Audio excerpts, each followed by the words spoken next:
మన ప్రభు అయిన యేసు క్రీస్తు పరిశుద్ధమైన నామములో ఈ ఆదివారపు ఆరాధనకు దేవుని యొక్క సమూహానికి చేరి కూడి వచ్చిన మీ అందరికీ నా నిండు హృదయపూర్వకమైన వందనాలు, దేవునికి స్తోత్రాలు. అందరికీ వందనాలు. అందరూ బాగున్నారా? కొంచెం స్వాగతం చెప్పండి. బాగున్నారా? పుచ్చిపోయినారా? అది బాగున్నారు కదా? నా ప్రభు ఇంకా మెండైన కృప మీ అందరికీ అనుగ్రహించునుగాక. మంచి ఆశీర్వాదాన్ని నా ప్రభు మీకు దయచేయునుగాక. ఆధ్యాత్మికమైన కృపలో నా ప్రభు మిమ్మల్ని భద్రపరచునుగాక. ఆమేన్. చాలా సంతోషం. పరిశుద్ధ గ్రంథంలో నుంచి చక్కటి మాటను ధ్యానించుకుందాం. ఈ దినాన ప్రార్థన చేస్తూ ఉన్నప్పుడు ప్రభు బయలుపరిచిన ఒక చక్కటి మాట. అందరూ బైబిల్ తీసుకుని వచ్చారా? చక్కగా మీ ఒళ్ళో ఉంచుకోనండి. ఇర్మియా గ్రంథం, అందరూ బైబిల్ దగ్గర చూడండి. ఇర్మియా గ్రంథం 39వ అధ్యాయము 17వ వాక్యాన్ని నేను చదువుతున్నాను, ఆలకించండి. ఇర్మియా గ్రంథం 39వ అధ్యాయము 17వ వాక్యాన్ని నేను చదువుతున్నాను, ఆలకించండి. ఆ దినమున నేను నిన్ను విడిపించదను. ఈ మాటను మీరు గమనించండి. నీవు భయపడు మనుషుల చేతికి నీవు అప్పగింపబడవని యెహోవా సెలవిచ్చుచు ఉన్నాడు. ఆమేన్. ఇప్పుడు అందరు నాతో కలిసి చదవండి. నీవు భయపడు మనుషుల చేతికి నీవు అప్పగింపబడవని యెహోవా సెలవిచ్చుచు ఉన్నాడు. ఆమేన్. కళ్ళెత్తి నా వైపు చూడండి. ఇక్కడ దైవజనుడితో ఈ మాటను దేవుడు పలుకుతూ ఉన్నారు. అక్కడ రాయబడిన బహు చక్కటి మాట, నీవు భయపడు మనుషుల చేతికి నీవు అప్పగింపబడవు. ఏ భయాన్ని బట్టి నువ్వు భయపడుతున్నావో, ఏ మనుషుని చూసి నువ్వు భయపడిపోతూ ఉన్నావో ఆ మనుషునికి దేవుడు నిన్ను అప్పగింపనీయడు. ఆమేన్. ఎవరిని బట్టి నీవు భయపడుతున్నావో, ఏ రోగాన్ని బట్టి నువ్వు భయపడుతున్నావో, ఏ సమస్యను బట్టి నువ్వు భయపడుతున్నావో, ఏ కన్నీరును బట్టి నువ్వు భయపడుతున్నావో, ఏ ఒడిదొడుకులను చూసి నువ్వు భయపడుతున్నావో, ఏ మార్గంలో నువ్వు వెళుతున్నావు అని భయపడుతున్నావో వాటన్నిటికీ దేవుడు అప్పగింపనీయడు. ఆమేన్. విశ్వసించండి. దేవుని మాట మీద మీరు నమ్మండి. దేవుడు చెప్తూ ఉన్నాడు, నీవు భయపడద్దు. ఏ పరిస్థితిని చూసి నువ్వు భయపడద్దు. దేవుడు అంటారు, నీవు మనుషులకు అప్పగింపబడనీయకుండా నేను నిన్ను కాపాడబోతున్నాను. ఆమేన్. ఎవరికి దేవుడు నిన్ను అప్పగించనీయుడు. దేవుడు ఎవరికి నిన్ను ఊరికని అప్పగించనీయుడు. ఎందుకు అప్పగించనీయుడు అని అంటే, మనం అందరం ఎవరిని విలువ పెట్టి కొనబడిన వారమై ఉన్నాము. ఆమేన్. మనం అందరము కూడా ఆయన రక్తము చేత విలువ పెట్టి కొనబడిన వారము గనుక దేవుడు ఊరకనే మనుషులకు అప్పగిస్తాడా నిన్ను?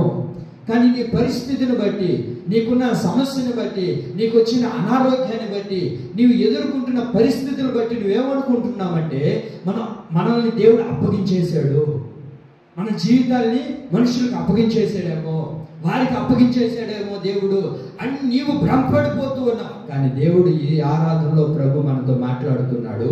నీవు భయపడు మనుషుల చేతికి నీవు అప్పగింపబడవు అని యెహోవాయే సెలవిచ్చుచూ ఉన్నాడు. ఆమేన్. నీవు ఆరాధిస్తున్న దేవుడు ఏ మనుషుడికి నిన్ను అప్పగించనీయుడు.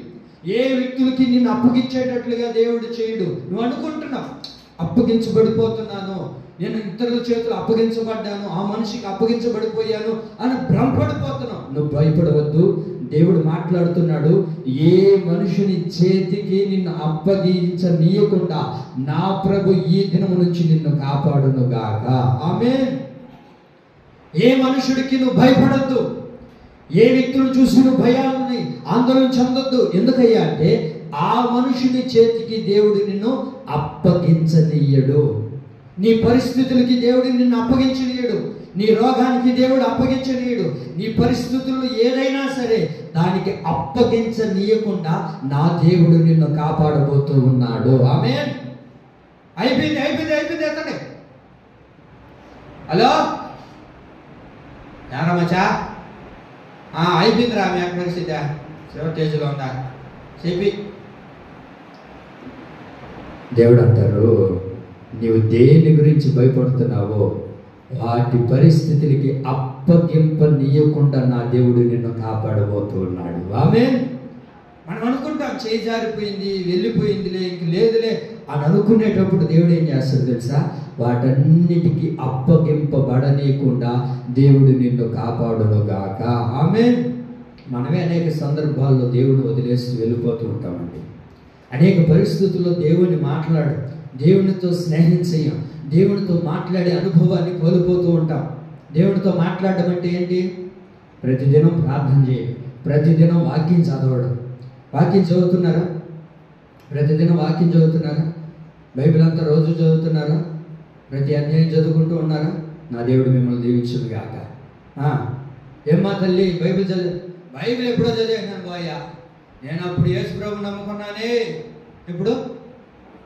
ఎప్పుడాక రత్నాక యేసు ప్రభు నమ్ముకున్నాను, అప్పుడు ఒక సంవత్సరం రోజులు కదా చదివేనా. మళ్ళీ అప్పుడు చదివేసిన ఇంకెందుకు చదవడమా? అంటే అప్పుడు యేసు ప్రభుతో మాట్లాడావు, ఇప్పుడు దేవుడితో మాట్లాడే అనుభవం నీకు లేదు. ఏమండి?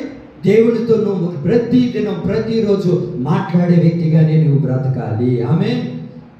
వాక్యం మనం చదువుతున్నామంటే దేవుడు మనతో మాట్లాడుతున్నట్లు, మనం దేవుడితో మాట్లాడుతూ ఉన్నట్లు. మరి దేవుడితో మాట్లాడాలంటే నువ్వేం చేయాలి? ప్రతి దినము వాక్యాన్ని చదివే వ్యక్తిగా నీవు ఉండాలి. అప్పుడెప్పుడో చదివినేవులేండి, బైబిల్ ఎప్పుడో క్లోజ్ చేసేసాం, అంతా కంప్లీట్ అయిపోయింది, ఇంకెందుకు చదవడం అని అంటే, ఏమండి, ఒక వ్యక్తి కూడా దేవుని దగ్గర బాగా చదువుతున్నాడు, దేవుడి మాట వింటూ ఉన్నాడు, వాక్యాన్ని అనుసంధానంగా నడిపించబడ్డాడు. ఒక రోజు వచ్చింది, దేవుడిని వదిలేశాడండి. వాక్యం చదవడం నువ్వు మానేస్తే దేవుడు ఏం చేస్తాడు తెలుసా? నిన్ను వదిలేస్తాడు. ఏ శిక్షకు గురి చేయడు. ఈ మాట గుర్తుపెట్టుకోండి. వాక్యం చదవడం నువ్వు మానేసావని అంటే ఏమని అర్థం? దేవునితో నువ్వు మాట్లాడట్లేదు, దేవునితో మాట్లాడట్లేదు అని అర్థం. ఇప్పుడు అలా దేవుడితో వదిలేసామనుకో, దేవుడు కూడా నిన్ను వదిలేస్తాడు. నీకేం చేయడు. అంటే నీకు కీడు తలపెట్టడమో, లేకపోతే ఒక పెద్ద హాని చేయడమో, లేకపోతే ఒక పెద్ద సమస్యను నీకు ఎదురు చేయడమో. వాక్యం చదవకపోతే మాకేం కలగట్లేదులే, మాకేం కావట్లేదుగా, అంతా బాగానే ఉందిలే అని అనుకుంటున్నావు. కానీ దేవుడు నిన్ను వదిలేసిన విషయాన్ని నువ్వు గుర్తుపట్టలేకపోతున్నావు. ఏం చేయడు దేవుడు, వదిలేస్తాడు అంతే.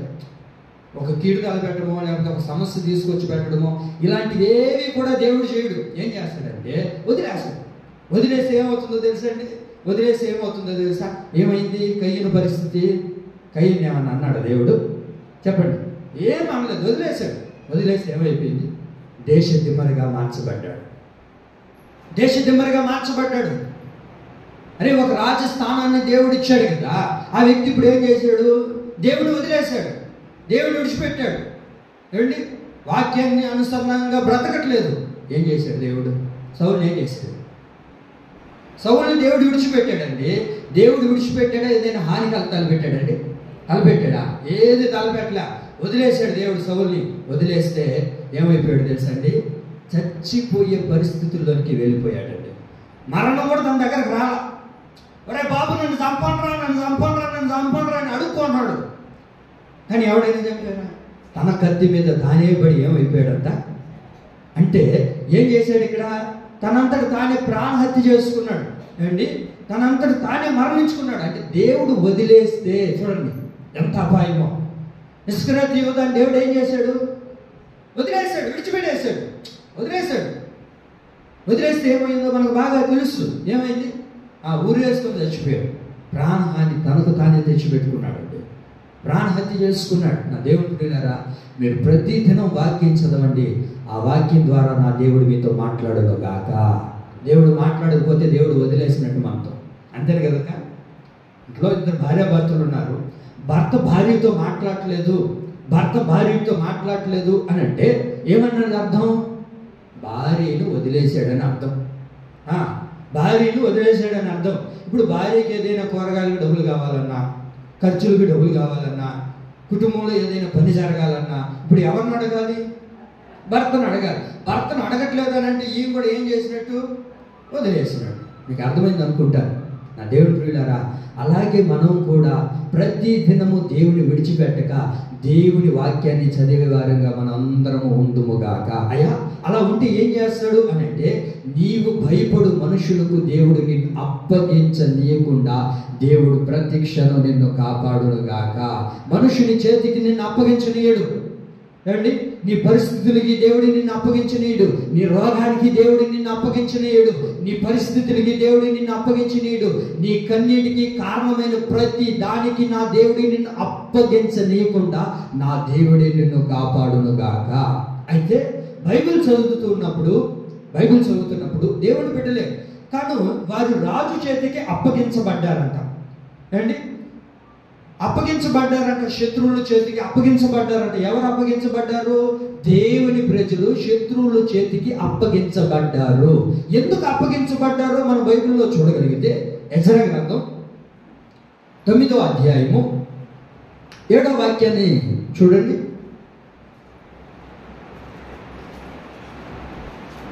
ఎజ్రా గ్రంథం 9వ అధ్యాయము 7వ వాక్యం. మా పితరుల దినము మొదలుకొని నేటి వరకు మేము మిక్కిలి అపరాధులము, మా దోషమును బట్టి మేమును మా రాజులను మా యాజకులను అన్ని దేశస్తులను చదవండి, ఖడ్గమునకును చేరకును నేటి దినమున అప్పగింపబడుతున్నట్లు అప్పగింపబడుట చేత మిగ్గుల సిగ్గునొందిరి అంటారు. ఏమయ్యారు వాళ్ళు? అప్పగించబడ్డారంట. దేనికి అప్పగించబడ్డారు? ఖడ్గములకు అప్పగించబడ్డారంట, రాజులకు అప్పగించబడ్డారంట, ఏమంటే శత్రు సమూహానికి అప్పగించబడ్డారంట. అప్పగించబడడం ద్వారా ఏమైందయ్యా అంటే సిగ్గు కలిగేటట్లుగా వారు మార్చబడ్డారు. ఎవరయ్యా వీళ్ళు అని అంటే దేవుని బిడ్డలే. అయ్యా, దేవుని బిడ్డలు ఎందుకు అప్పగించబడ్డారు అని అంటే వారు చేసిన అపవిత్రతను బట్టి, వారు చేసిన అతిక్రమమును బట్టి, వారు చేసిన దేవుడికి విరుద్ధమైన కార్యాలు వారు చేయడాన్ని బట్టి ఏమయ్యారు? శత్రువు చేతులు అప్పగించబడ్డారు, ఖడ్గానికి అప్పగించబడ్డారు, అనేకమైన అపాయాలకి అప్పగించబడడం ద్వారా దేవుడి ప్రజలు అన్ని జనుల ప్రజలు ఎలా ఉన్నారంట?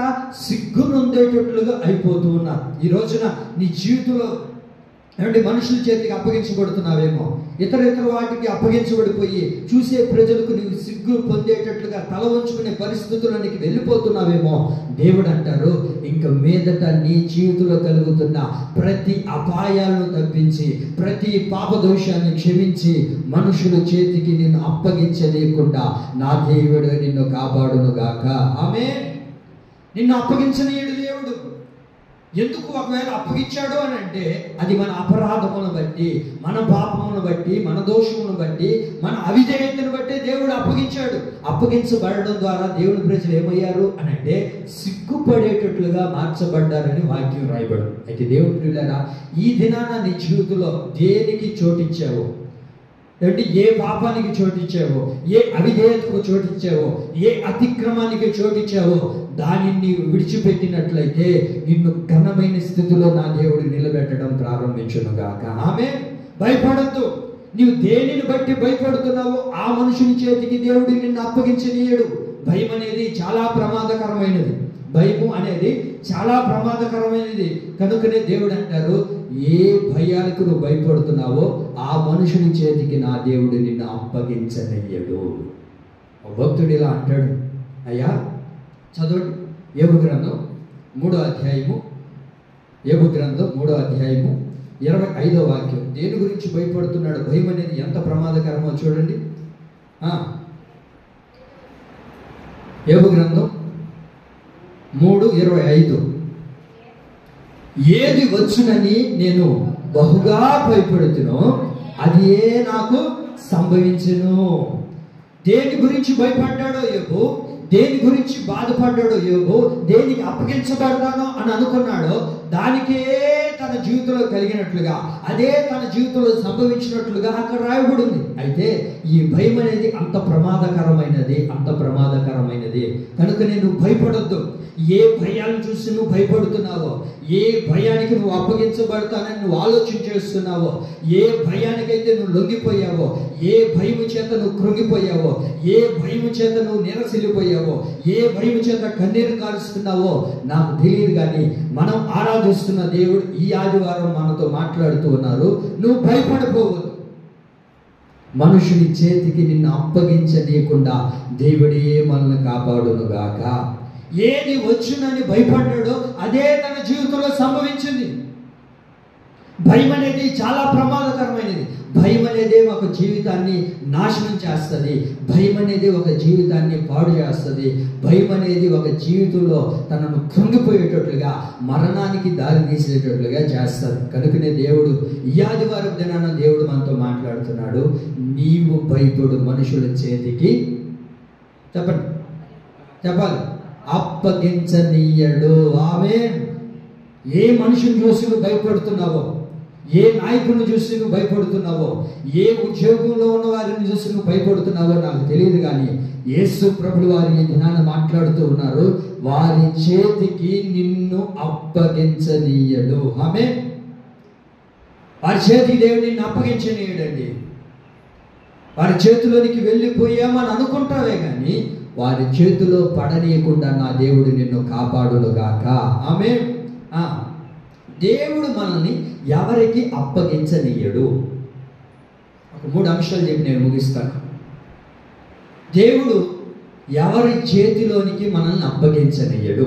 మొదటిది ఏంటయ్యా అంటే రాజుల చేతికి అప్పగించనీయుడు, మరణమునకు అప్పగింపడు, యవనస్తుల చేతికి అప్పగించడు. 3 విషయాలు. రాజుల చేతికి అప్పగించడు, మరణమునకు అప్పగించడు, యవనస్తుల చేతికి అప్పగించడు. చెప్పండి ఈ 3 విషయాలు ఏంటి?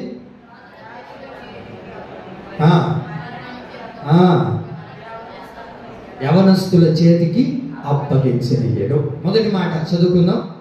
రాజుల చేతికి అప్పగింపడు. రాజుల 2వ గ్రంథం, అందరూ బైబిల్ తెచ్చి చూడండి. రాజుల 2వ గ్రంథం 19వ అధ్యాయం 10వ వాక్యాన్ని చదువుకుందాం.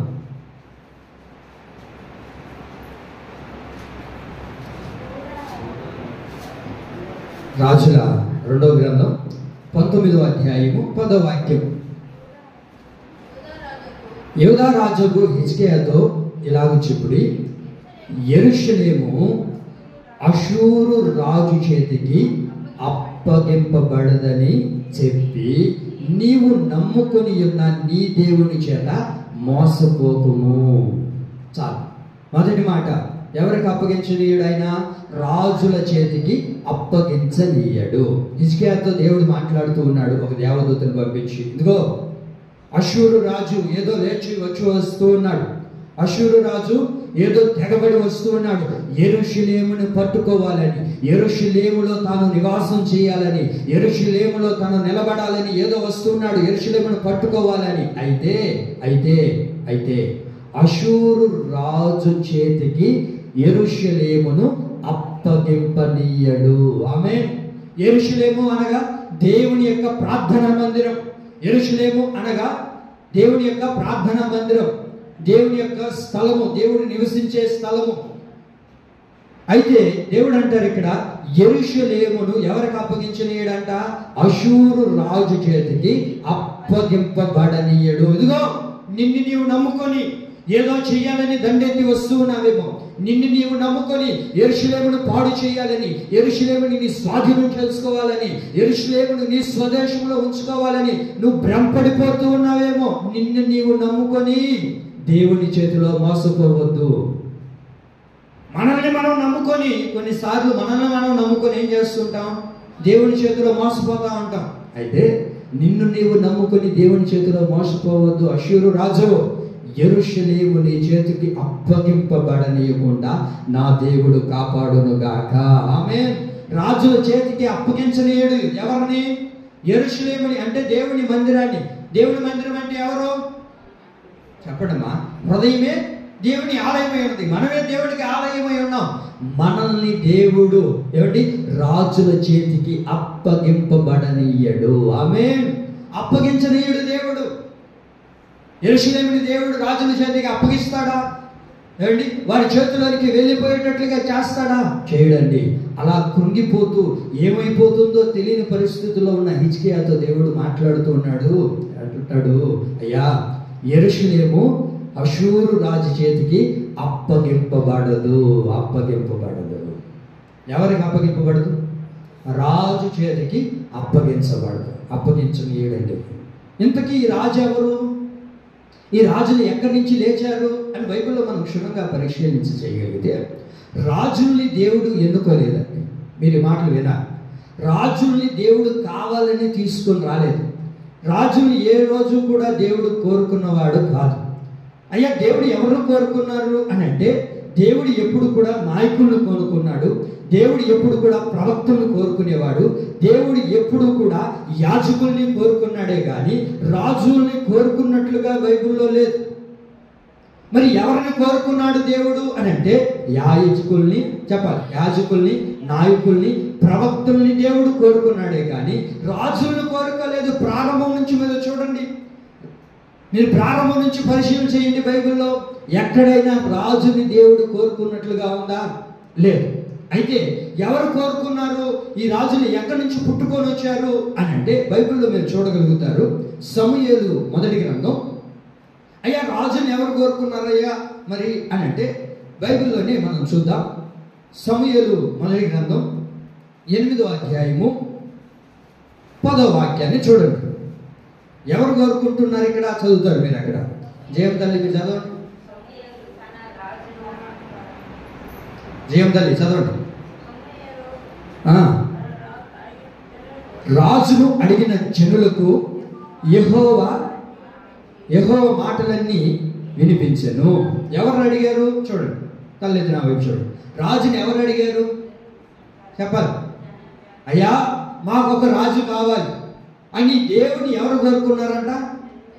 జనులు కోరుకున్నారు. ఇశ్రాయేలు ప్రజలు మాకొక రాజు కావాలని ఎవరు కోరుకున్నారు? దేవుడు కోరుకున్నాడా? దేవుడు కోరుకున్నాడండి?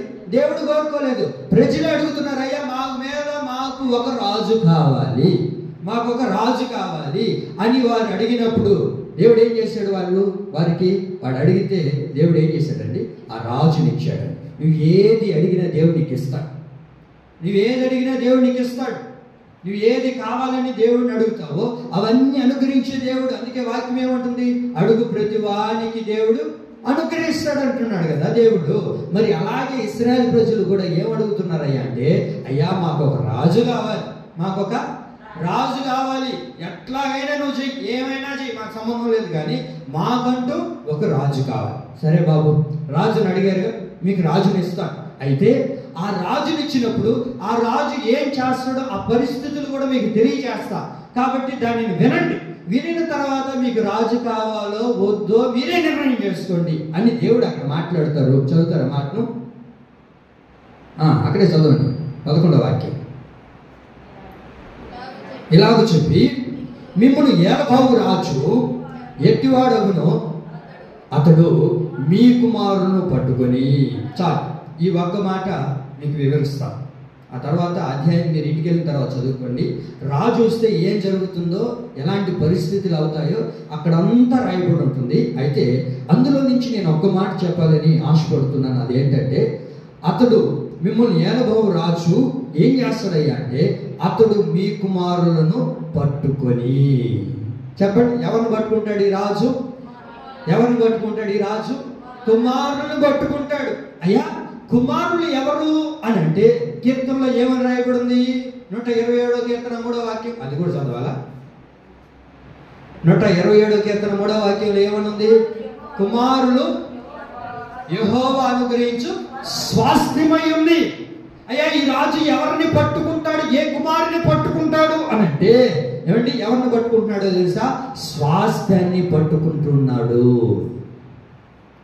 ఏ స్వాస్థ్యం అయితే నువ్వు పొందుకొని ఉన్నావు, ఏ స్వాస్థ్యం అయితే నీకుందో, నీ బిడ్డలు నీకు స్వాస్థ్యంగా ఉన్నారా, నీ కూతురు నీకు స్వాస్థ్యంగా ఉన్నారా, నీ భర్త నీకు స్వాస్థ్యంగా ఉన్నారా, నీ భార్య నీకు స్వాస్థ్యంగా ఉందా? అయితే ఇక్కడ రాయబడిన మాట ఏంటో తెలుసా?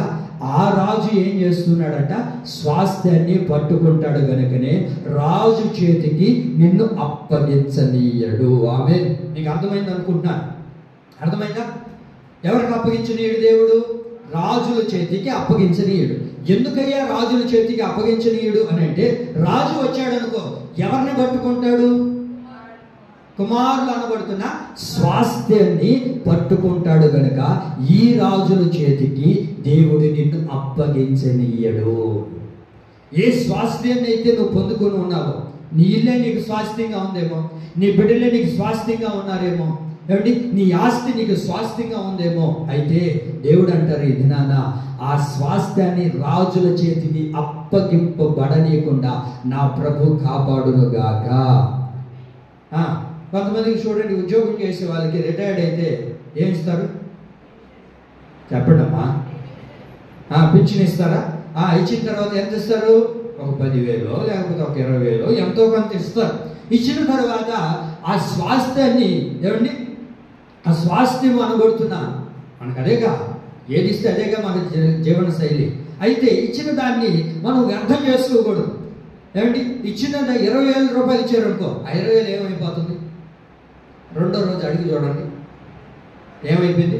మాతలకి 10,000, హాస్పిటల్కే 10,000, జతక హాస్పిటల్కే 10,000, పాలోడికి 2,000, చెప్పండి, ఇంకా కరెంటు బిల్లు 2,000, ఇంకా రేషన్కి, కూరాకులకి, నారాకులకి, కూరకి, చేపలకి, చికెన్లకి అయిపోయి. ఇంకేముంది? ఏం లేదు. నీ స్వాస్థ్యం అంతా పోయిందిగా. అయితే దేవుడు ఈ దినాన్నితో చెప్తున్నాడు ఏంటో తెలుసా? నీకు ఏ స్వాస్థ్యం అయితే ఉందో అది రాజుల చేతికి అప్పగింపబడనీయకుండా నా ప్రభు కాపాడునుగాక. ఆమె నీ స్వాస్థ్యాన్ని రాజుల చేతికి అప్పగించనీయుడు. ఏమండి రాజుల చేతికి అప్పగింపబడనీయకుండా నీ స్వాస్థ్యాన్ని దేవుడు కాపాడుబోతూ ఉన్నాడు. ఒకే ఒక తోట ఉందండి, ఎన్నో దినాలుగా కాపాడుకుంటున్నాం, వంశపారంపర్యంగా వస్తున్న తోట. దాన్ని చాలా జాగ్రత్తగా చూసుకొని తన మీదే తన జీవితాన్ని గడుపుకుంటూ ఉన్నాడు. ఆ పొలంలో ఏదైనా 4 ద్రాక్షలు వస్తే దాన్ని నమ్ముకొని తద్వారా బ్రతికే కుటుంబం అది. మరి అలాంటి స్వాస్థ్యాన్ని రాజు లేచి ఎట్లా అయినా సరే ఒక పిచ్చోడు లేచి ఏమంటున్నాడు తెలుసా?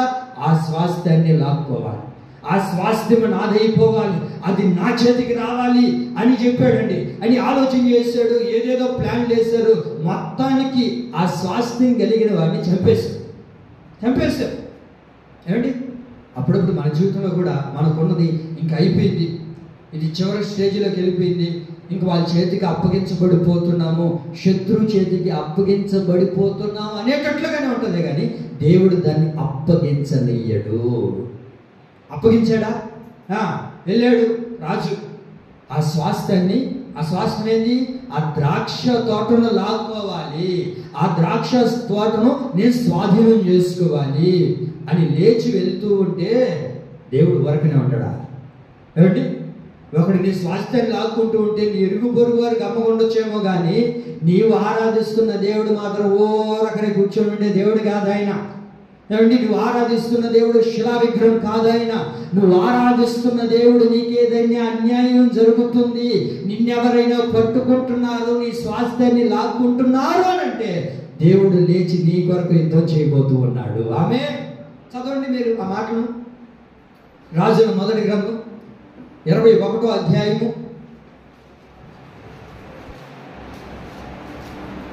21వ అధ్యాయం 16వ వాక్యం చూడండి. ఈరోజు చదివే వాళ్ళు రాలా. నాబోతు చదవండమ్మా. నాబోతు చనిపోయినని అహాబు విని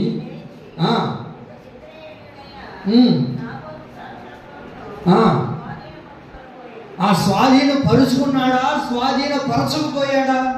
చెప్ప స్వాధీనపరుచుకున్నాడా, స్వాధీనపరుచుకోలేదు. స్వాధీనపరుచుకోవడానికి వెళ్ళాడైతే అయితే దేవుడు వరకనే కూర్చోలేదండి. సింహాసనం మీద ఆసీనుడైన దేవుడు అన్యాయం జరుగుతుంటే తన బిడ్డలకు సింహాసనం మీద కూర్చొని వేడుకు చూసే దేవుడు కాదాయన. ఏమండి, నీకేదైనా ఒక అన్యాయం జరుగుతుంటే, నీ స్వాస్థ్యాన్ని ఏదైనా పోగొట్టుకునే పరిస్థితుల్లో ఉంటే వేడుకు చూసే దేవుడు కాదైనా. నీ స్వాస్థ్యానికి ఏదైనా హాని తలపెడుతూ ఉంటే దానిని ఎవడి చేతిలో పడనీయకుండా ఆ సింహాసనం మీద నుంచి లేచి నా దేవుడే దిగి రాబోతూ ఉన్నాడు. ఆమేన్. 17వ వాక్యం చదవండి. ఇప్పుడు చదవడమ్మా.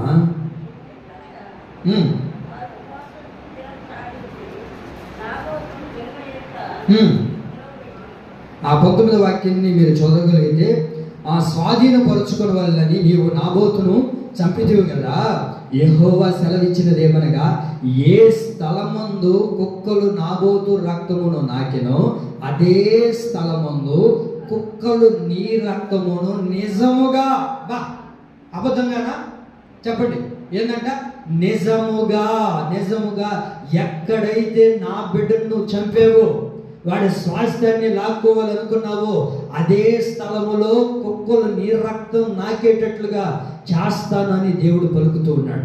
ఎందుకయ్యా? కారణం ఏంటంటే ఆయన ఆరాధిస్తున్న బిడ్డల దగ్గర ఉన్న స్వాస్థ్యాన్ని ఎవడైనా లాక్కుంటే ఆయన ఊరకనే ఉండడండి. ఆయన ఊరకనే నిలిచి ఉండే దేవుడు కాదు. ఆయన మౌనంగా ఉండే దేవుడు కాదు. ఆయన ఎవరో తెలుసా?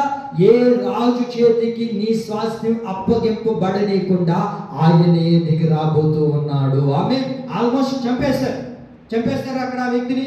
దేవుని బిడ్డను చంపేస్తారా లేదా? చంపేస్తే దేవుడు వరకునే ఉన్నాడా? ఆ స్వాస్థ్యము రాజు చేతికి అప్పగింపబడనీయలేదు. అప్పగించాడా? చెప్పాలి మీరు. అప్పగించారండి? అప్పగించబడనీయలేదండి. ఆ దేవుని ప్రియులారా, మీరు విశ్వసించండి. ఏ స్వాస్థ్యం అయితే నీ దగ్గర ఉందో, ఏ స్వాస్థ్యాన్ని అయితే నువ్వు పొందుకున్నావో, ఏ స్వాస్థ్యం మీద అయితే నువ్వు ఆధారపడుతున్నావో, ఆ స్వాస్థ్యాన్ని దేవుడు నీ చేతిలోనే ఉండేటట్లుగా నిలబెట్టును గాక. ఆమె చెప్పచ్చుగా. వద్దనుకున్నారా స్వాస్థ్యం ఏమన్నా? నా దేవుని ప్రియులారా, మీరు నమ్మండి. ఏ స్వాస్థ్యాన్ని అయితే రాజు తీసుకోబోతున్నాడో వాని చేతిలో నుంచి తీసి దేవుడు మరలా నీ స్వాస్థ్యాన్ని నీకు అనుగ్రహించును గాక. ఈయన ఎలా వచ్చాడో తెలుసా? ఈ రాజు ఎలా వచ్చాడో తెలుసా? యెరూషలేమును పట్టుకోవడానికి ఎలా వచ్చాడో తెలుసా? చదవండి. రాజుల 2వ గ్రంథం 19వ అధ్యాయం 28వ వాక్యం చూడండి. ఎట్లా లేచి వచ్చుతున్నాడో తెలుసా యెరూషలేమును పట్టుకోవడానికి? చదవండి. ఎలా వస్తున్నాడు ఈ రాజు?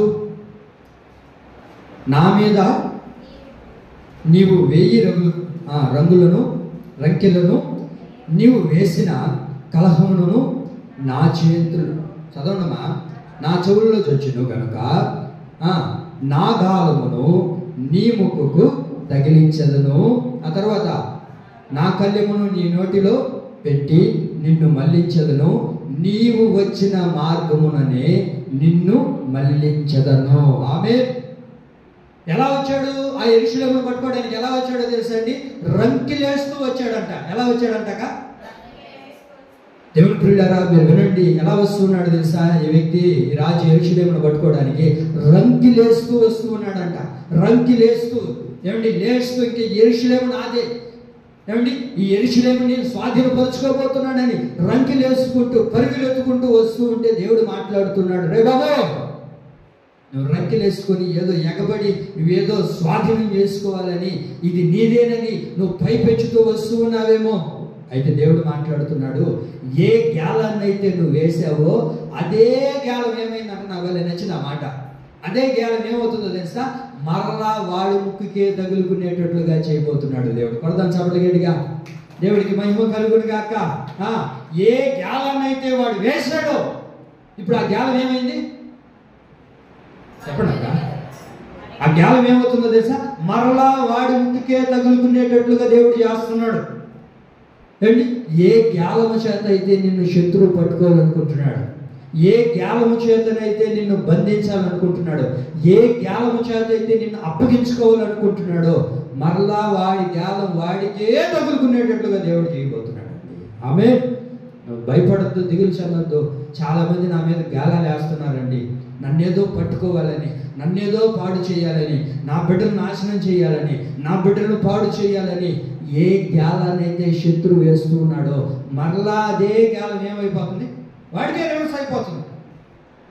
నీ పక్కనే ఉండి నీతోనే ఆప్యాయంగా మాట్లాడుతూ, ఏమండి అక్క బాగున్నావక్క, ఏందక్క, అయ్యో అట్టయిందక్క అని చెప్పిన వాళ్ళే మన పక్కన ఏం చేస్తున్నారు, గొంతలు తవ్వుతూ ఉంటారు. అయితే నువ్వు విశ్వసించు, ఏ గుంతలైతే తవ్వుతున్నారో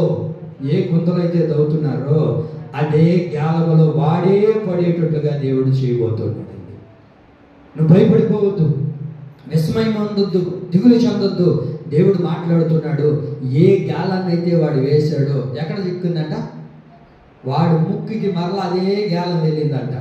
అంత విధిగా తాను లేచి ఉన్నప్పటికీ దేవుడు ఏం చేశాడండి, మరలా అదే గాలం తానికి తగులుకొని తాను మరణిస్తూ ఉన్నట్లుగా, తన అంతమైపోయినట్లుగా దేవుడు చేస్తూ ఉన్నాడు. ఆ తర్వాత ఏమని రాయబడింది కింద, ఏ మార్గం అయితే వాడు వచ్చాడు, ఏమండి మరలా వాడికే రివర్స్. అమ్మా విన్నారా, ఏ మార్గం అయితే వాడు వచ్చాడో మరలా ఏమవుతుంది, అదే మార్గం గుండా వాడు వెళ్ళబోతూ ఉన్నాడు. నిన్ను నాశనం చేయాలని వస్తూ ఉన్నారా, అయితే అదే నాశనంలోనికి వారు వెళ్ళిపోతూ ఉన్నారు.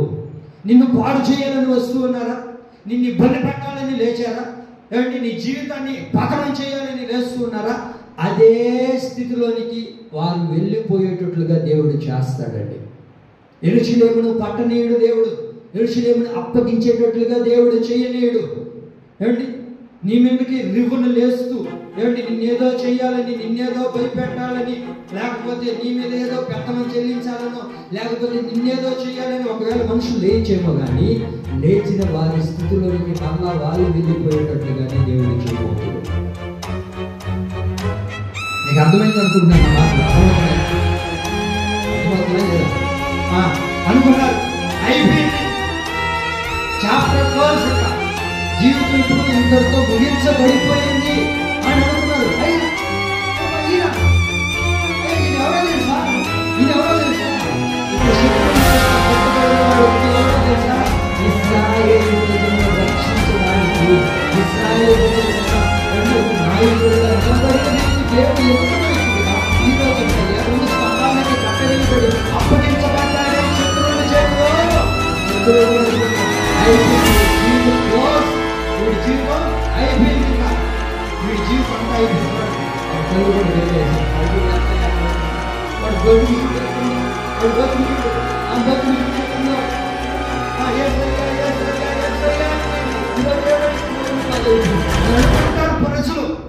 అప్పగించేసాడేమో, ఇంక వెళ్ళిపోయిందేమో, ఇంక చివరి క్షణమేమో, ఇంకేనేమో. కాదు కాదు కాదు కాదు ఏం చేశాడు తెలుసా, శాంసన్ను ఏమండి గుర్తిరిగిన దేవుడు శత్రువుల చేతికి అప్పగించనీయకుండా వేవేల ప్రజలు అక్కడే చంపి అంత బలాన్ని దేవుడు ఇచ్చాడు అతనికి. కొడదాం సభలకేటిగా, దేవుడికి మహిమ కలుగును గాక. కొట్టేదేదో పట్టండి, కొట్టేదేదో వ్యక్తిగా పట్టండి. దేవుడికి మహిమ కలుగును గాక. హల్లెలూయా. అదేందో వడలు కానీ తడితే, గట్టిగా తడితే ఇరిగిపోతుంది చూసారా, వడ ఆట దాటుతున్నారు మీరు, వాడితే గట్టిగా కొట్టాలి. దేవుడికి మహిమ కలుగును గాక. ఏంటి అనుకున్నారా, శాంసన్ జీవితం పతనమైపోయింది, ఇంకా అయిపోయింది, ఇంకా అప్పగించబడ్డాడులే, శత్రువులకు అప్పగించబడ్డారులే అని అనుకుంటే చూడండి బైబిల్లో, అప్పగించబడ్డారు అని అనుకున్న ప్రజలందరినీ అక్కడికక్కడే నేల మట్టం చేసేటట్లుగా దేవుడు చేయబోతున్నాడండి. నీ మీద కూర్చుతుందేమో, నీ మీదకి అది గాలం అయిపోతుందేమో అని అనుకోవద్దు. నువ్వు దేవుడిని ఆరాధిస్తున్న బిడ్డవు కదా, ఏ గాలం నీ మీదకి రాదండి, ఏ గాలం నీ మీదకి రాదు, ఏ గాలం నీ మీదకి రాదు. ఏ నిమ్మకాయలు నీ మీద పనిచేయు, ఏ మిరకాయలు నీ మీద పనిచేయు. చేస్తాయా? చేయనప్పుడు ఎందుకైతే తాయితులు కాళ్ళకి తాళ్ళు ఎందుకు కట్టుకుంటున్నావు? నేను ఎప్పుడు కట్టుకున్నాను భాషలు అన్నట్టు చూస్తున్నాను. ఏంటి ఏది మన మీద పనిచేయు. అమ్మో నా ఇంటి పక్కన అసలు ఎండుమిరకాయలు, నిమ్మకాయలు, ఎవరు నాకేమో కంగారు పడిపోతుంది, లక్ష్మక్క నా వల్ల కావట్లేదు అక్క. ఏమ్మా నిమ్మకాయలు ఏం చేస్తాయి నిన్ను? ఎండుమిరకాయలు నీకేం చేస్తాయి? పొరపాటున ఎండుమిరకాయలు బారేస్తే నాకన్నా తెచ్చేయండి, నేనన్నా పెంచుకుంటా. ఇప్పుడు రేట్లు ఎక్కువ అయిపోయినాయి, మనం ఏం చేయలేం. నిమ్మకాయల రేట్లు కూడా ఎక్కువే. ఎండుమిరకాయలు ఎంత? అర కేజీ, సరే కేజీ ఎంత? 250 రూపాయలు. నాణ్యమైనవి అయితే, క్వాలిటీ అయితే. ఎవడో పడేసాడు, ఎందుకు వచ్చింది నాకన్నా తెచ్చేయండి, మీరు ఒకవేళ భయపడుతూ. అట్లే మిమ్మల్ని ఏం చేయకు ఏమండి, వాటికి మిమ్మల్ని అప్పగించేస్తున్నాడేమో అని అనుకుంటున్నారు మీరు. అప్పగిస్తాడా దేవుడు? ఊరకనే నిన్ను నిమ్మకాయలకి మిరపకాయలకి అప్పగిచ్చేస్తే ఇంకేముంది? 4 ఎంటుకలు అక్కడ వేస్తే చూడు, ఇంకా ఉండబలేదమ్మా. ఎవరో ఏదో చేసేసినట్టున్నారు. ఇవి నా ఎంటుకలే, ఎంటుకల ద్వారా చేసేస్తే ఇంకేముంది? దేవుడి బిడ్డలు పొరపాటున అట్లాంటి వాటికి దేవుడు అప్పగించనియ్యడు. అప్పగిస్తాడా? చెప్పండి, అప్పగిస్తాడక? ఫోటో పెట్టుకొని, నీ ఫోటో పెట్టుకొని అని కొట్టే ఒడి మీద పడుతుంది ఆ పొగటంతా వచ్చి, నీకేం కాదు. అవుతుందా? అవదు. దానికి అప్పగించాడుకుంటే ఇంక మనం ఎందుకు దేవుడిని ఆరాధించడం? ఏమండి, ఏదైతే చేస్తున్నాడో మరలా వాడి మీదకి రివర్స్ అయ్యేటట్లుగా దేవుడు చేస్తాడండి. చేస్తాడు ఖచ్చితంగా. ఎందుకయ్యా అంటే అట్లాంటి వాటికి దేవుడు అప్పగించనీయుడు. కాబట్టి మీరు వాటికి భయపడిపోపాకండి. అని చదువుక పిల్లి ఎదురు వచ్చిందండి, పిల్లే చంపేశాడు. కాబట్టి ఎంతోమంది చచ్చిపోయాడు ఈరోజు. ఏమన్నా ఒక పిల్లి ద్వారా ఒక వ్యక్తి చచ్చిపోతున్నాడు అంటే ఈరోజు ఎంతమంది ఉన్నారు? 5,000 రూపాయలు. మీ ఊరిలో పిల్లులు లేవా? 4 పిల్లలు. మీరు ఏది చెప్పినా మా ఊరు అట్లాంటి కాదయ్యా అన్నట్టే ఉన్నారు. అన్నీ మా ఊర్లో ఉన్నట్టే చెప్తున్నారు. ఒక నల్ల పిల్లి వచ్చినా, లేకపోతే ఒక పిల్లి వచ్చినా కూడా అమ్మమ్మ పోకూడదు, కూర్చో కూర్చో కూర్చో. బల్లి అరిస్తే, ఒక బల్లికి, కుక్కకి, నక్కకి, పిల్లికి భయపడిపోతే వాటికి అప్పగిస్తాడని దేవుడు నిన్ను? ఆడు మొహం శుభమాడి బయటకు వస్తే అమ్మకంజుడు ఎక్కడ బొట్టు కూడా లేదు. మగుడిని కడుపు పెట్టుకోండి, మొగుడిని కడుపులో పెట్టుకుని, కడుపులో ఏడ పెట్టుకుంటా? అంత పెద్ద మనిషిని సరిపోతుందా? కడుపులో పెట్టుకుని అందరినీ చేసుకుని అందరినీ నాశనం చేసింది. ఈ మనిషి వచ్చిందమ్మా, ఏం జరగబోతుందో ఎవరు అనేదా? దేవుడు పెట్టలే. ఈరోజు ఎవరో అన్నట్లు అన్ని జనులు అంటే సరే అనుకోవచ్చు, దేవుడు పెట్టలే. వచ్చిందయ్యా, ఏమైపోతుందో? ఏమండి, అలాంటి వేటికి నువ్వు భయపడాల్సిన అవసరం లేదండి. ఆమె భయపడాలక మనం అలాంటివే జరిగితే భూమి మీద ఒక మానవుడు కూడా బతకడు. బతుకుతాడా? చెప్పాలి మీరు, బతుకుతారా? బతకరు. కారణం ఏంటి అని అంటే మన దేవుడు అట్లాంటి వాటికి అప్పగించడండి. బల్లిలకి, కుక్కలకి, మేకలకి, పిల్లులకి, మనుషులకి, నిమ్మకాయలకి, ఎండుమిరకాయలకి, ఇట్లాంటి వాటికి అప్పగిస్తే ఇంకేముంది చెప్పండి? భూప్రపంచం ఎప్పుడో చచ్చిపోయి ఉండాలి. అట్టయినట్టే నేను ఎన్ని నిమ్మకాయలు తెచ్చేస్తుంటాను, 5,000 రూపాయలు అంతా చదివేసుకున్నా నిమ్మకాయల వల్ల. ఏంటి ఎందుకు వచ్చిందిలే? మిమ్మల్ని అంటే మీరు బాధపడుతున్నారు. ఒక్క నిమ్మకాయ వల్ల స్వాధీనం చేసుకోవాలంటే అది కుదిరే పనేనా? ఏమండి, ఆ టెంకాయ పగలగొట్టి మీరేం భయపడిపోలేరు. మరి నన్ను అడగ అట్రా ఏమి దాంట్లో ఏముందో చెప్పండి? ఏమి లేదు. నీ దేవుడు శక్తి కలిగిన దేవుడు. ఆమె వాటన్నిటికీ మన దేవుడు అప్పగించనీయడండి. వాటన్నిటికీ దేవుడిని అప్పగించేటట్లుగా చేయలేడు.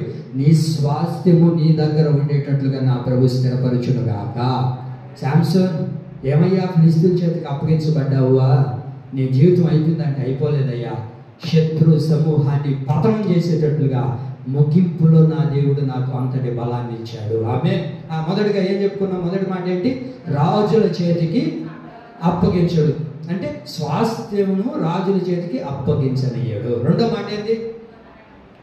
మరణమునకు అప్పగింపడు. చూడండి, కీర్తనలు 118వ కీర్తన 8వ చరణం చదవండి.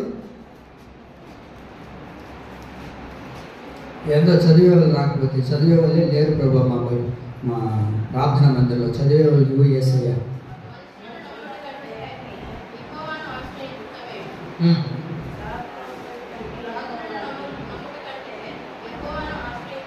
మా 118వ కీర్తన 18వ వాక్యము. క్షమించండి, చదవండి 118:18. యెహోవా నన్ను కఠినముగా శిక్షించును గాని ఆయన నన్ను మరణమునకు అప్పగింపలేదు. ఆమేన్. ఆయన నన్ను ఏం చేశాడు? కఠినముగా శిక్షించును గాని మరణానికి అప్పగించలేదు దేవుడు. ఈ ఆదివారపు దినాన దేవుని సన్నిధికి వచ్చినవో నా దేవుని ప్రియులారా, దేవుడు చెప్తూ ఉన్నాడు, దేవుడు నన్ను కఠినపరిచినప్పటికీ మరణమునకు దేవుడు నిన్ను అప్పగించనీయడు. ఆమేన్. మరణానికి దేవుడు నిన్ను అప్పగించనీయడు. కఠినంగా నిన్ను శిక్షించవచ్చు, కఠినంగా నిన్ను బాధ పెట్టవచ్చు, కఠినమైన ఇబ్బందులు నీకు రావచ్చు, ఒకదాని మీద ఒకటి నీకు రావచ్చు. అయినా సరే మరణానికి నా దేవుడు నిన్ను అప్పగించనీయడు. అప్పగిస్తాడా దేవుడు? అప్పగించనీయడు. మరణానికి దేవుడు నిన్ను పాత్రుడిగా చెయ్యనీయడు. కారణం ఏంటయ్యా అంటే ఏంటో తెలుసా? ఏ భయమునకు మనుషుల చేతికి నీవు అప్పగింపబడవు. ఆమె మరణానికి దేవుడు నిన్ను అప్పగించనీయడు.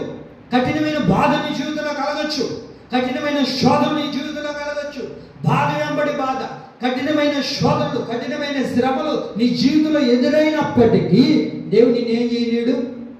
చెప్పాలి ఏం చేయలేడు? దేవుడు నిన్ను మరణానికి అప్పచెప్పాడండి. ఏందో పాస్టర్, నాకు, మా ఆయనకి, నా బిడ్డలకి, నా మనవాళ్ళకి, అందరికీ ఇన్ని ఇబ్బందులు కలిగితే అట్లా దీనికన్నా సావడం మేలుగా.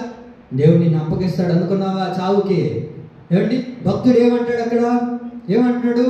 యెహోవా నన్ను కఠినముగా శిక్షించను గాని మరణానికి అప్పగించలేదయ్యా. కఠినంగా దేవుడు ఏం చేస్తున్నాడు? ఏం చేశాడట? శిక్షించాడట. కఠినంగా బాధ, కఠినమైన శ్రమ, కఠినమైనది ఇబ్బంది. అయితే దేవుడు నిన్ను మరణానికి అప్పగించనీయడు. ఆమె మరణానికి అప్పగించనీయడు. చాలా మంది ఈ రోజున ఆ శ్రమను బట్టి, ఆ ఇబ్బందులు బట్టి, ఆ శోధనలు బట్టి, ఆ బాధలను బట్టి ఏమైపోతున్నాము? నిన్ను అప్పగించనీయడు. కారణం ఏంటయ్యా అంటే, కారణం ఏంటంటే ఏంటో తెలుసా? ఆయన స్వాస్థ్యము గనుక. ఆమె మనం ఆయన బిడ్డలు అండి, మనల్ని ఎందుకండి మరణానికి అప్పగిస్తాడు?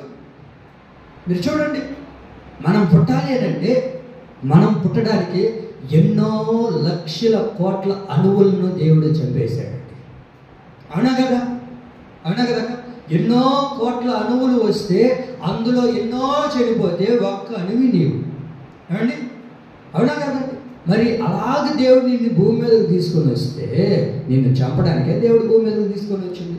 కఠినమైన బాధలు కలుగుతాయి, కఠినమైన శోధనలు కలుగుతాయి, కఠినమైన ఇబ్బంది కలుగుతుంది. అంత మాత్రాన దేవుడు నిన్ను మరణానికి అప్పగించదండి. మరణానికి అప్పగించనీయుడు. మీరు విశ్వసించండి.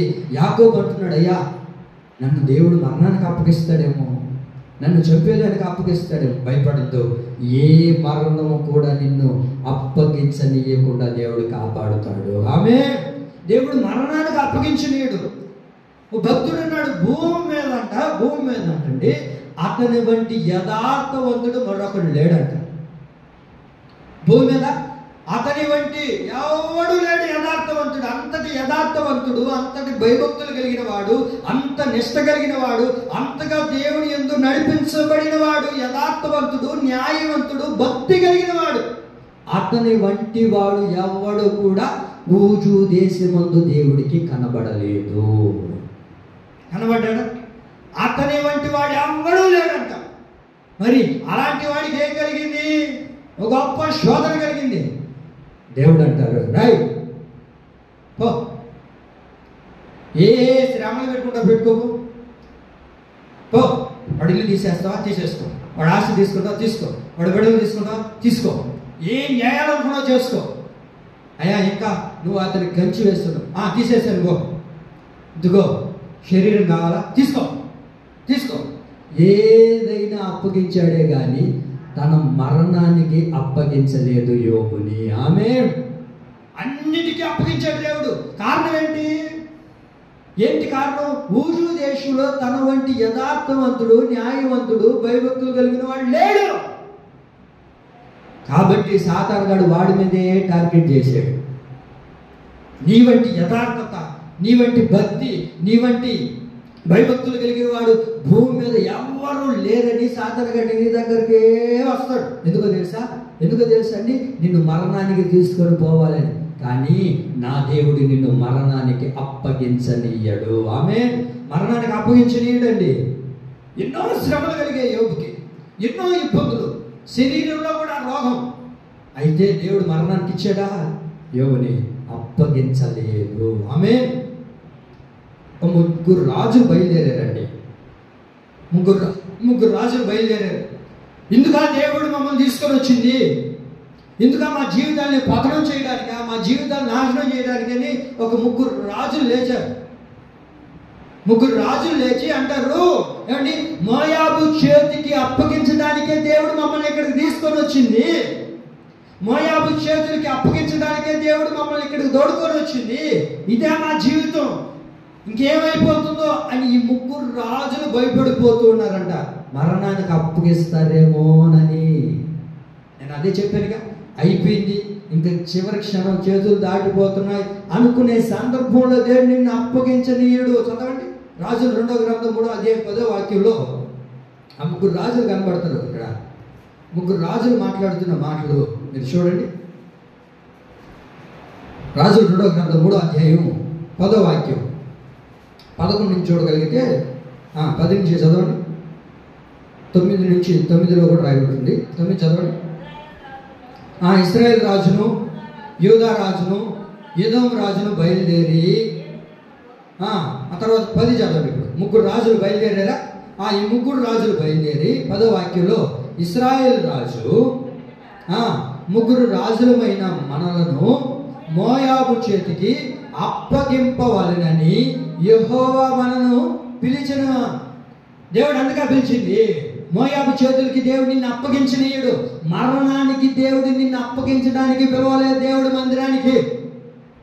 ఏమండి, దేవుడిని నమ్ముకున్నది ఎందుకు? మరణానికి అప్పగించబడకూడదనే కదా. దేవుడు నీ కొరకు, నా కొరకు సిలువలో పర్యాగంగా మార్చబడి ఆయన మరణించి పునరుద్ధరణ లేచాడు. మరణానికే దేవుడు నిన్ను అప్పగించాలనుకుంటే ఏమండి, మరణించిన దేవుడు అట్లాగే మరణించేవాడే కానీ పునరుద్ధరణుడై లేచేవాడు కాదు. మీకు అర్థమైందన్నమాట. మనల్ని మరణానికి అప్పగించాలనుకున్న దేవుడు, మరణించిన దేవుడు మరణమైపోయి ఉండేవాడు, మరలా లేచేవాడా? కాదు. ఆ మరణానికి నిన్ను అప్పగించకూడదనే దేవుడు ఇప్పుడు ఏమయ్యాడు? మరణించి 3వ దినాన పునరుద్ధరణుడై లేచాడు. ఆమేన్. దేవుడికి మహిమ కలుగును గాక. నా దేవుడి ప్రియులారా, మరణానికి దేవుడు నిన్ను అప్పగించడండి. మోయాబు చేతులకి దేవుడు నిన్ను అప్పగించేటట్లుగా దేవుడు చేయడు. అది ఇశ్రాయేల్ ప్రజలు అంటారు. దేవుడు ఇశ్రాయేల్ ప్రజలు అంటుంది ఏంటో తెలుసా? ఇందుకా దేవుడు మమ్మల్ని తీసుకొని వచ్చింది. ఐగుప్తులో సమాధులు లేవు, ఐగుప్తులో పూడ్చేదానికి సమాధి తోటలు లేవు, అక్కడ మేము చచ్చిపోయినాముగా, ఇక్కడికి ఎందుకు దేవుడు తీసుకొని రావాలి అని అంటే, ఏమండి, దేవుడు తీసుకొని వచ్చాడా ఇశ్రాయేల్ ప్రజల్ని? చెప్పాలి మీరు. నేనేం చెప్పాను? ఇశ్రాయేల్ ప్రజల్ని దేవుడు తీసుకొని వచ్చాడా? చెప్పాలి మీరు. ఇశ్రాయేల్ ప్రజల్ని దేవుడు తీసుకొని వచ్చాడా? దేవుడు ఏమన్నా తీసుకురావాలని అనుకున్నాడా? లేదండి. ఎందుకో చెప్పనా? వాళ్ళు ఏమన్నారు? మొదటిలో 3వ అధ్యాయంలో మనం చూడగలుగుతాం కదా. అయ్యా ఆకాశం అందున్న దేవా, మా బాధ చూడయ్యా, మేము ఈ శ్రమలు భరించలేకపోతున్నాము, మమ్మల్ని ఇక్కడి నుంచి తప్పించు, మమ్మల్ని ఇక్కడి నుంచి బయటికి తీసుకొని రా అని మొరపెట్టింది ఎవరు? చెప్పాలి. ఇశ్రాయేల్ ప్రజలే మొరపెట్టారు దేవుడికి, ప్రభువా మమ్మల్ని ఇక్కడి నుంచి బయటికి తీసుకొని రా ప్రభు అని ఇశ్రాయేల్ ప్రజలు అడగడం ద్వారా దేవుడు బయటికి తీసుకొని వచ్చాడు. బయటికి తీసుకొని వచ్చిన దేవుడు మరణానికి అప్పగిస్తాడా? మరణానికి దేవుడు అప్పగిస్తాడా? మరణానికి అప్పగించాలనుకుంటే ఆ నడి సముద్రంలోనే ముంచేసేవాడు. ఆ సముద్రాన్ని దాటించేవాడు కాదు దేవుడు. ఏమండి, అక్కడే శత్రు సమూహం చేతిలోనే మఠమాయం చేస్తుండేవాడు. కానీ దేవుడు అలా చెయ్యలేదు. కారణం ఏంటో తెలుసా? ఆయన ప్రజల్ని మరణానికి అప్పగించనీయడు. మీరు చదవండి. నిర్గమకాండం 14వ అధ్యాయము 11వ వాక్యం. దేవుని ఎరగని వారిగా మార్చబడ్డారు. నీవు దేవుని నమ్మగలిగితే, దేవుని నువ్వు ఎరగగలిగితే, దేవుని మీద నువ్వు ఆధారపడగలిగితే, దేవుని ప్రియులారా, దేవుని ఎరగని ప్రజలకు నీ బిడ్డలు దేవుడు అప్పగించనీయడండి. అప్పగించనీయుడు దేవుడు. అమ్మా అమ్మా అవన్నీ ప్రేమించినాయనమ్మా, అవునాయనా నా చెట్టు కడికే రా నాయనా రా, ఎవరినైనా బిడ్డ అమ్మా అన్నీ బాగుంటాయమ్మా, నిన్ను కూడా బాగా చూసుకుంటుందమ్మా. అవునా సరే నాయన మాట్లాడదు, కానీ ఒకటేమ్మా, ఏంటి నాయన ఆ అమ్మాయి వాళ్ళు దేవుడు నమ్ముకోలేదమ్మా, ఆ నమ్మకం ఏం చేయాలి తెలుసాక ఎత్తుకోవాలా? దేవుడు నమ్ముకోలేదు మా అబ్బాయి అన్నప్పుడు ఏం చేయాలా? ఊరు లేకుండా తిప్పాలి. ఏంటి ఎరగని ప్రజలకి అప్పగించనీయడండి దేవుడు. ఎరగని ప్రజలకు అప్పగించనీయడు. అయ్యో కొడుకు ఇష్టపడ్డాడే, కూతురు ఇష్టపడింది కదా అని చేసేవే అనుకో, ఏమండి మనల్ని ఇంకా చర్చకి కూడా రాని రోజు. ఇంక అల్లుడైతే చెప్పాలా, అత్త నువ్వు కూడా నిలిచిపో.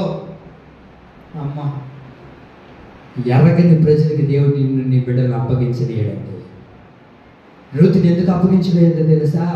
ఒక పరిశుద్ధంగా తాను బ్రతకాలని దేవుడు కోరుకున్నాడు కనుకనే యవనస్తుల చేతికి అప్పగించనీయలేదు. ఆమె ఎరగని వారికి దేవుడు అప్పగించనీయడండి. దేవుడు అంటే తెలియని వారికి అప్పగించనీయుడు నీ బిడ్డల్ని. ఏమండి ఎరగని ప్రజలకు దేవుడు నిన్ను అప్పగించేటట్లుగా చేయనీయుడు దేవుడు. అదే దేవుడు అంటారు యవనస్తుల చేతికి అప్పగించనీయడు. ఆమె నైవేద్యాలు వెళ్ళారండి కుటుంబానికి. ఆ దేశస్తులు ఎలా ఉన్నారు, ఆ గ్రామస్తులు అందరూ ఎలా ఉన్నారంటే దేవుని ఎరగని వాళ్ళు. ఏమండి దేవుని ఎరగని బిడ్డలు వాళ్ళు. దేవుడు అంటే తెలియదు వాళ్ళకి. అయితే ఆ కుటుంబానికి, ఒక కుటుంబానికి ఏమంటే దైవజనులు వెళ్ళారండి. దైవజనులు వెళ్తే వాళ్ళు ఎలా ఉన్నారో తెలుసా? దాగా దాగా దాగా దాగా మెరుస్తున్నారంట. బా అంత చూడముచ్చటగా ఉన్నారంట. అంత వైభవంతో వాళ్ళు ఉంటే ఏమండి ఆ గ్రామంలో ఉన్న వాళ్ళు వచ్చి అంటారు, అయ్యా మీ ఇంటికి ఎవరు వచ్చింది? వాళ్ళని పంపించు ముందు. లోతు అంటాడు, అయ్యా వాళ్ళు ఎవరో తెలుసా? వాళ్ళు మా దైవ సేవకులయ్యా, వాళ్ళు మా మంచి కోరుకునే వాళ్ళయ్యా, దయచేసి వాళ్ళు మాత్రం అడగొద్దు, దయచేసి వాళ్ళు మాత్రం అడగొద్దు. ఎందుకయ్యా అంటే వాళ్ళకి తెలియదు వాళ్ళు ఎవరో. ఏమండి అంటాడు లోతు, అయ్యా వాళ్ళు క్షేమంగా ఉంటేనే మేము క్షేమంగా ఉంటాం, వాళ్ళు ఆరోగ్యంగా ఉంటేనే మేము ఆరోగ్యంగా ఉంటాం. కాబట్టి వాళ్ళు మాత్రం అడగొద్దయ్యా, వాళ్ళు మాత్రం పొరపాటున అడగద్దయ్యా, వారిని మీకు అప్పగించడానికి నాకు మనసు లేదు. దైవ సేవకుని అప్పగించడానికి, మా కొరకు ప్రార్థన చేసే వాళ్ళకి, మా కొరకు క్షేమం కోరే వాళ్ళని మీకు అప్పగించాలని మేము ఆశపడట్లేదు. అయితే నేను అనకూడదు కానీ ఒక మాట నిర్ణయించుకున్నాను. నాకు 2 కుమార్తెలు ఉన్నారు. ఆ 2 కుమార్తెలైనా మీకు అప్పగిస్తాను, తీసుకుని వెళ్ళండి. కానీ నా క్షేమాన్ని, నా ఇంటి క్షేమాన్ని కోరుకున్న దైవజనుని మాత్రం మీకు అప్పగించనీయను. ఆమె అప్పగిస్తాడా మనల్ని దేవుడు? అప్పగించనీయడండి, అప్పగించనీయడు. ఏం జరిగిందో మనకు బాగా తెలుసు. ఆ కుటుంబాన్ని అంతటిని దేవుడు చెయ్యి పట్టుకొని అక్కడి నుంచి బయటకు తీసుకుని వచ్చేట్లుగా మనం చూడగలుగుతున్నాం. కొడదాం సభడి గట్టిగా. ఎరగని ప్రజల మధ్యలో దేవుడు నిన్ను నిలబెట్టడు. ఆయన చెయ్యి పట్టుకొని నిన్ను బయటకు తీసుకొని వస్తాడు. ఏమండి అక్కడే నిలబెట్టి నిన్ను ఇంకా బాధ పెట్టేటట్లుగా దేవుడు చేయడండి. దేవుడు ఎప్పుడు కూడా అలా చేసేవాడు కాదు. వారి మీదకి అపాయం వస్తూ ఉన్నప్పుడు దేవుడు ఏం చేశాడు?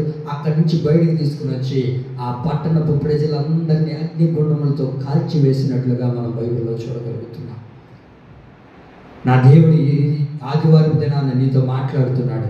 యవనస్తులు అనబడుతున్న ఎరగని వారి చేతికి దేవుడు నిన్ను, నీ పిల్లలను, నీ భర్తను, నీ భార్యను, నీ కుటుంబాన్ని అప్పగింపబడలేకుండా నా ప్రభు కాపాడునుగాక. ఆమేన్. చెప్పండి ఏం చెప్పారు దేవుడు? మొదటిగా నీవు భయపడు మనుషుల చేతికి ఆయన నిన్ను అప్పగించడు. ఆయన అప్పగించడు. ఒకవేళ మనం అప్పగించబడ్డాము అని అంటే అది ఎవరి వల్ల? మన దోషం వల్లే, మన పాపం వల్లే, మన అతిక్రమం వల్లే. కాబట్టి నువ్వు భయపడదు. భయపడితే యోబు ఎలా భయపడ్డాడో అదే తన జీవితంలో సంభవించిందని వాక్యం సెలవిస్తుంది. కనుక దేవుడు మనల్ని ఎవరికి అప్పగించడు? మొదటిగా రాజుల చేతికి అప్పగించడు, మరణమునకు అప్పగించడు, తర్వాత యవనస్తులకు అప్పగించకుండా ఆయనే నిన్ను కాపాడునుగాక. ఆమేన్. ఆయన రెక్కల చాటులో మనం స్థిరంగా ఉందముగాక. ఈ మాటలు నా దేవుడు మీ వినికిడిలో స్థిరపరచునుగాక. ఆమేన్. మోకరించండి.